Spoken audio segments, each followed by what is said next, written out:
on Monday. Army arrests wanted Boko Haram logistics supplier in Borno State.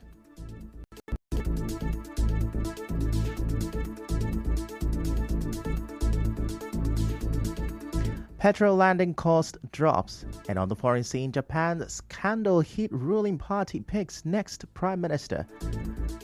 I'm Ifichuku Moira with the news.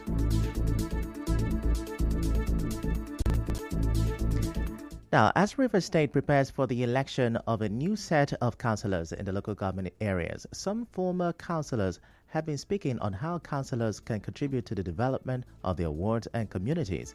A former leader of the Achin Legislative Assembly, Blanksin Wayanwo, tells correspondent Martha Okere that elected local government chairmen must allocate adequate funds for councillors to carry out ward projects that can drive development in communities.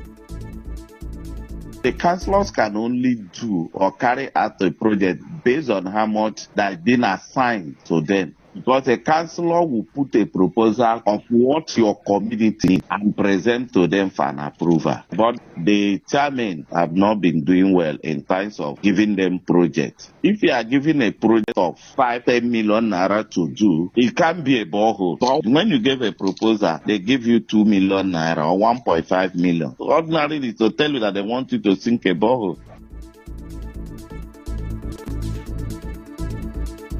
On the spot, former councillor of Ward 10, Omojoga, at Babu 2 in Emoha local government area, Larry Godwin, spoke on the responsibilities of a councillor, saying they ensure that projects are carried out in each of the communities.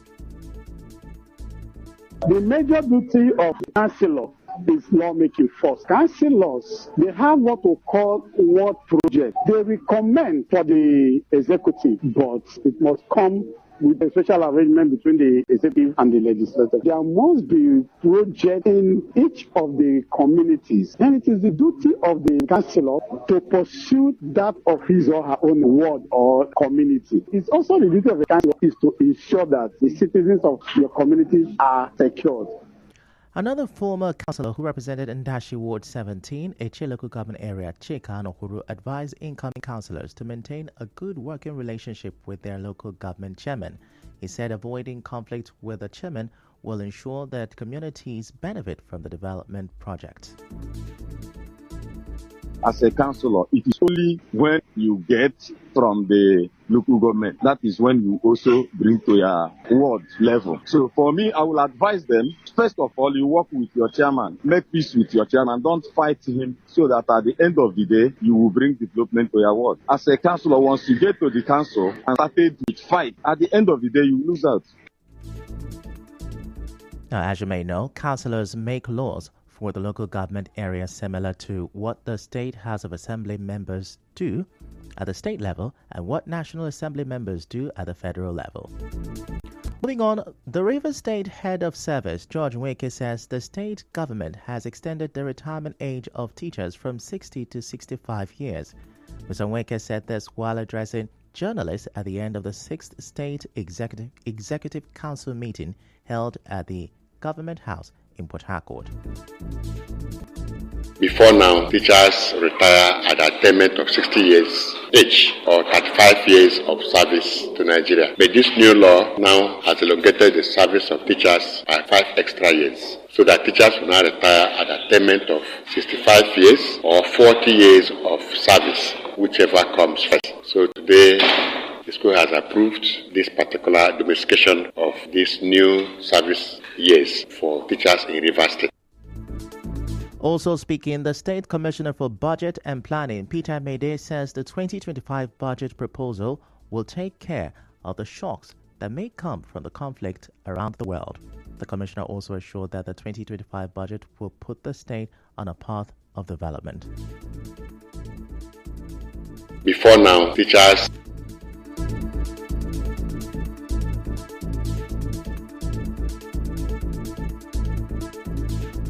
Now, elsewhere, former Edo State Governor Adams Oshomole has called for an investigation into the incumbent governor of the state, Godwin Obaseki, as his administration approaches its end in about 2 months. This request comes following the recent presentation of the certificate of return to the winner of the Edo State governorship election, Senator Monday Obebolo, who will succeed Mr. Obaseki on November 11.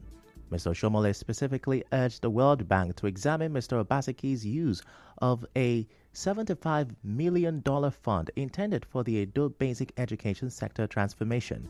He expressed satisfaction with the All Progressive Congress regaining control of Edo State after Obaseki's candidate lost in the recent elections.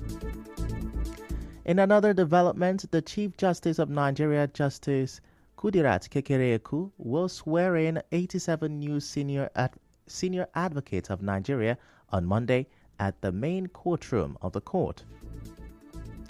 It is part of the programs lined up to formally bring on the 2024/2025 legal year of the Supreme Court. A statement by the Director, Information and Public Relations, Festus Akonde, today said that the CJN will deliver a State of the Judiciary address with a view to highlighting the performance of the Supreme Court in particular and Nigerian judiciary in general. Still to come, petrol landing cost drops. Stay with us.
Welcome and now the rest of the news. The End Bad Governance movement has urged the Lagos State Police Command to ensure the safety of peaceful protesters during the upcoming October 1st, 2024 protests.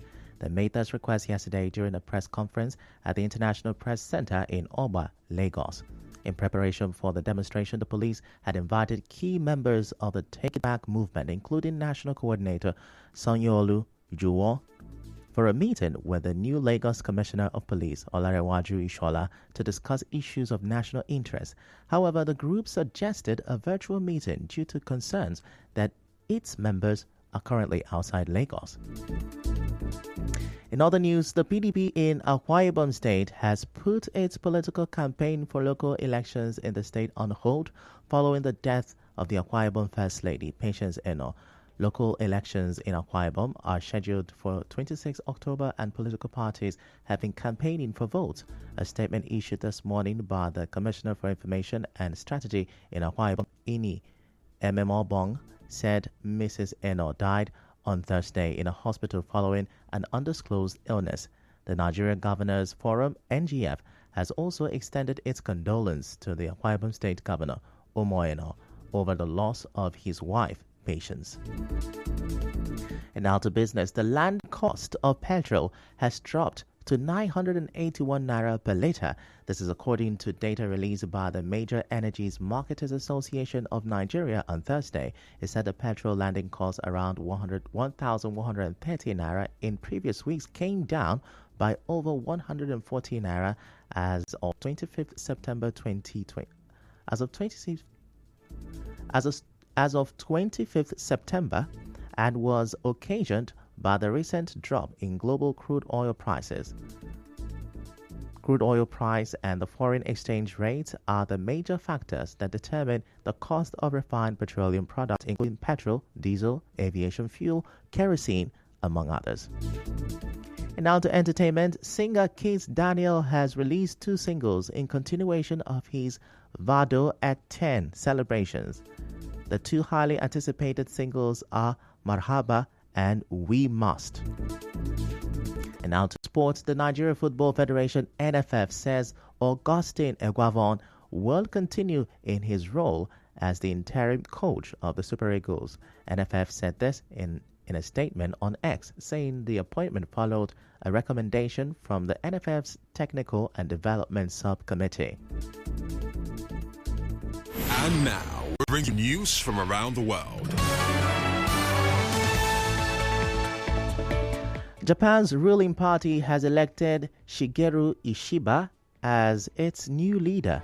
9 candidates contested for leadership of the Conservative Liberal Democratic Party after Prime Minister Fumio Kishida announced last month that he would not stand for re-election.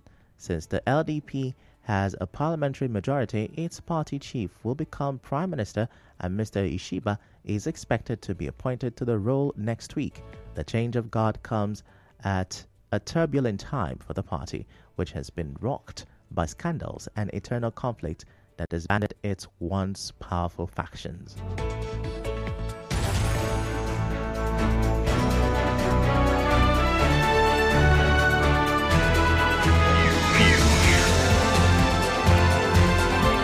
This is the news on 92.3 Nigeria Info.